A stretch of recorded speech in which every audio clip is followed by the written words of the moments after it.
कोई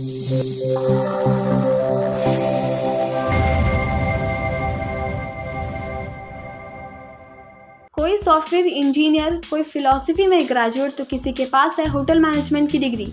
इतने पढ़े लिखे हैं शो के एक्टर्स। जी हाँ, एक्ट्रेस रूपाली गांगुली अपने पॉपुलर टीवी शो अनुपमा में बिना पढ़ी लिखी औरत का किरदार निभा रही हैं। हालांकि जिस तरह से उनका किरदार हर मुश्किल का सामना करना है, उससे ऑडियंस शो से काफ़ी इम्प्रेस है। लेकिन क्या आप जानते हैं, रूपाली ने रियल लाइफ में होटल मैनेजमेंट में डिग्री हासिल की है। अनुपमा की दूसरे स्टार कास्ट ने उनकी एजुकेशन क्वालिफिकेशन जानने की कोशिश की। बातचीत के दौरान इन एक्ट्रेस ने अपने ड्रीम कैरियर के बारे में बताया।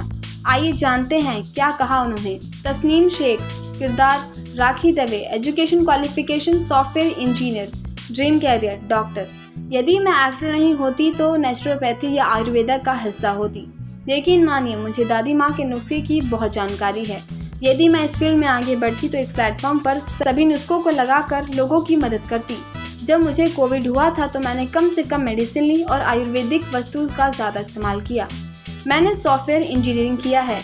सच कहूँ तो मैं साइंस सब्जेक्ट लेना चाहती थी, लेकिन उस वक्त मेरे पेरेंट्स के पास इतने पैसे नहीं थे। यदि साइंस में आगे बढ़ती तो डॉक्टर ज़रूर बनती। मुझे इंजीनियरिंग का कोर्स लेना पड़ा जिसमें मुझे ज़्यादा रुचि नहीं थी और फिर मैं एक्टिंग की राह पर निकल पड़ी।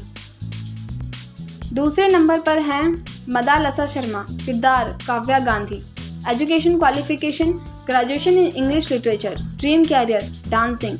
मैं बचपन से ही एक्टिंग को लेकर काफ़ी पैशनेट थी। मेरे पापा डायरेक्टर, राइटर, प्रोड्यूसर हैं और मेरी माँ एक्ट्रेस हैं। मैं इनको देखकर बड़ी हुई, इसलिए एक्टिंग के अलावा मैंने कभी किसी और कैरियर के बारे में नहीं सोचा था। हालांकि अगर मैं एक्टर नहीं बनती तो डांस फील्ड में ज़रूर कमाल करती। मुझे डांस करना बहुत पसंद है। तीसरे नंबर पर हैं रुशाद राणा, किरदार Aniruddh Gandhi, education qualification bachelor of arts in philosophy, dream career photographer. मुझे फोटोग्राफी का बहुत शौक है। अपने कॉलेज के दिनों से मुझे अलग अलग किस्म की फोटोग्राफी करने में काफ़ी दिलचस्पी थी। इतना ही नहीं, इस फील्ड में प्रोफेशनल कोर्स करना चाहता था, लेकिन शायद किस्मत में कैमरे के पीछे नहीं बल्कि कैमरे के सामने काम करना लिखा था। मुझे पहला शो हिप हिप हुर्रे मिला और बस वहीं से मैं एक्टिंग की राह पर निकल पड़ा। चौथे नंबर पर हैं आशीष मेहरोत्रा,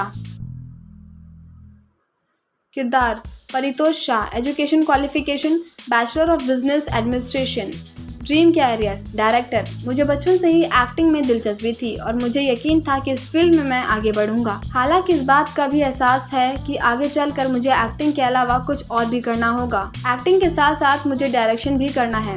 मैंने तकरीबन 12 साल तक डांस कोरियोग्राफ किया है, साथ ही मुंबई में कुछ प्ले भी डायरेक्ट किए हैं। मुझे कैमरे की काफ़ी जानकारी है और इसलिए मुझे भरोसा है कि मैं इसमें काफ़ी अच्छा कर सकता हूँ। पांचवें नंबर पर हैं पारस कलनावत, किरदार Samar Shah, education qualification commerce graduate, dream career policeman. यदि मैं एक्टर नहीं होता तो किसी स्पेशल सर्विस में अपना कैरियर बनाता, फिर चाहे वो IPS हो या IAS। मुझे पुलिस में जाने का बहुत मन था। सच कहूँ तो मुझे अपने देश के लिए कुछ करने की ख्वाहिश हमेशा से ही रही। मैं हमेशा से देश में कुछ बदलाव लाने की जिम्मेदारी लेना चाहता था और इसलिए स्पेशल सर्विस में मैं खुद को हमेशा से देखने की ख्वाहिश करता हूँ। छठवें नंबर पर है निधि शाह, किरदार Kinjal Shah, education qualification bachelor of commerce, dream career fashion designing. यदि मैं एक्टर नहीं होती तो फैशन के फील्ड में ज़रूर जुड़ती। मैंने ग्रेजुएशन कंप्लीट करने के बाद 1 साल का फैशन डिज़ाइनिंग कोर्स किया है। मैं इस फील्ड में आगे बढ़ना चाहती थी, लेकिन उसी दौरान मुझे एक्टिंग का ऑफर मिल गया। 7वें नंबर पर हैं सुधांशु पांडे, किरदार Vanraj Shah, dream career army officer. Sudhanshu army officer बनना चाहते थे। उन्होंने नैनीताल में आर्मी स्कूल से अपनी पूरी पढ़ाई की। गुड लुक्स की वजह से उन्होंने कई मॉडलिंग असाइनमेंट ऑफर किए। 19 साल की उम्र में उन्होंने मॉडलिंग की दुनिया में अपना कदम बढ़ाया और उसके बाद वे ग्लैमर फील्ड का हिस्सा बन गए। फिल्म इंडिया से शिवानी सिंह की रिपोर्ट।